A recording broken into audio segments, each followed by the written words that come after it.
let's try another one. Let's say I want the probability of event H occurring. Now, the way you'd read this is, I can see event H over here. As a matter of fact, the way it's written at the moment, it's saying that the only way that event H can occur is if D occurs. Again, you see H occurring nowhere else. So, again, what's the chance that H occurs?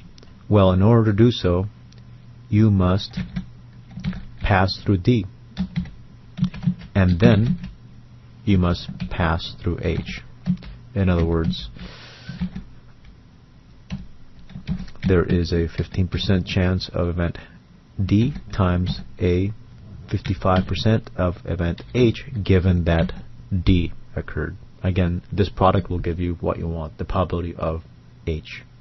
H cannot occur unless D occurs.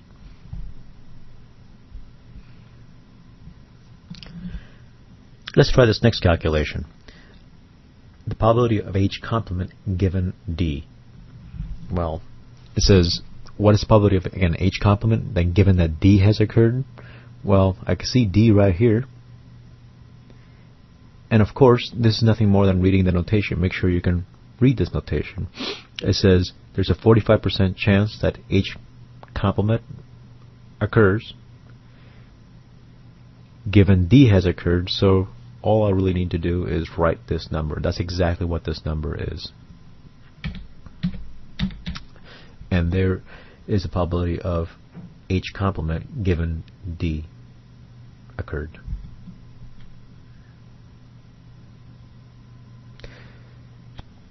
And since we're here, might as well take a quick look at this next third branch. Notice this is, again, if we find ourselves at this node right here, what must have already occurred in order for us to get to this point? D and H complement. And what it's saying, again, the chance of W given that D and H have already occurred is 35%, and that's what this note, that bar you see right here is the given that. The given that is that D and H complement occurred. Let's try this next calculation. The probability of B given F has occurred. Now, you'll notice that this is completely backwards from, let's say, this notation. This is the probability of F given B. This is the probability of, what we want is the probability of B given F. Backwards. Again, this notation is not commutative. It's a different meaning altogether. The question is, how do we calculate such a thing? Well, up here I've written just the general formula for a probability of B given A. Just a conditional formula. And again, the way you read these formulas is, here's a way to calculate that particular probability if you have this information. So let's just look at this and write the same notation down. And here's the formula.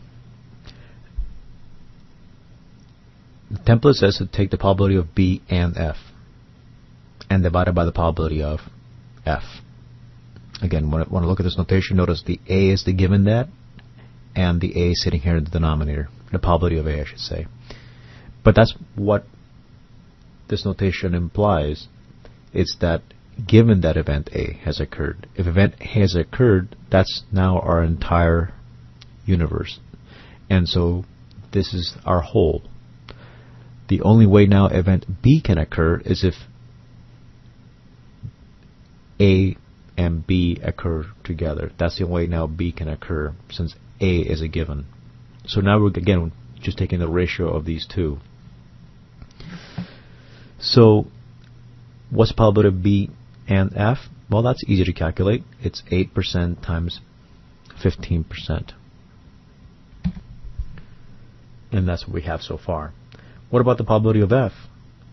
Now we need to go back to the beginning. Remember, we've already calculated this.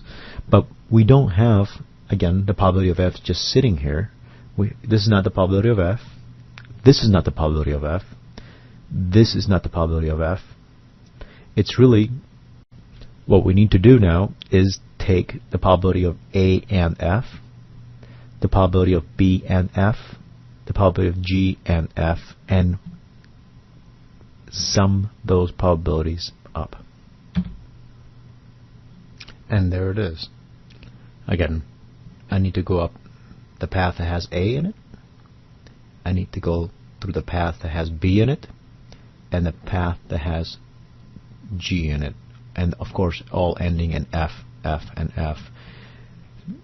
So I need to recalculate the total probability of F again. This rule is known as Bayes' rule. Basically, one way to look at it is that this particular calculation that I wanted is actually, for lack of better words, the opposite of what's sitting here in the tree diagram. It's backwards. It's saying somehow we know that we've ended up in F. That's all we know. And the question is, if that's the case, if we wind up in F, what's the chance that we came through the path labeled B? So, of course, we need to calculate the probability of coming through such a path, but then we need to take it with respect to the chance that you could have come down through any of these paths that were labeled F. And that's what the denominator, that's our whole now. We know we came through F, so that's our whole. Out of this whole, this is the one that we're interested in.